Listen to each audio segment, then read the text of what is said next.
আপনাদের অনুরোধ করছি, আপনারা আমাদের ভাই, আপনারা দেশকে একেবারে জাহান্নামে ধ্বংস করে দিয়েন না। জীবনে আর কোনোদিন আপনাদের মুখ দেখা দেখি হবে না।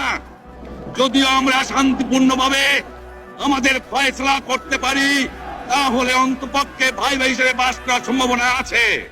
সেই জন্য আপনাদের অনুরোধ করছি, আমার এই দেশে আপনারা মিলিটারি শাসন চালাবার চেষ্টা আর করবেন না। দ্বিতীয় কথা, প্রত্যেক গ্রামে, প্রত্যেক মহল্লায়, প্রত্যেক ইউনিয়নে, প্রত্যেক সাব ডিভিশনে আওয়ামী লীগের নেতৃত্বে সংগ্রাম পরিষদ গড়ে তোলো এবং তোমাদের যা কিছু আছে তাই নিয়ে প্রস্তুত থাকো।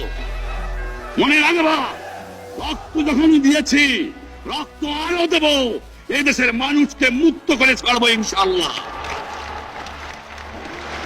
এবারে সংগ্রাম আমাদের মুক্তির সংগ্রাম, এবারে সংগ্রাম স্বাধীনতার সংগ্রাম।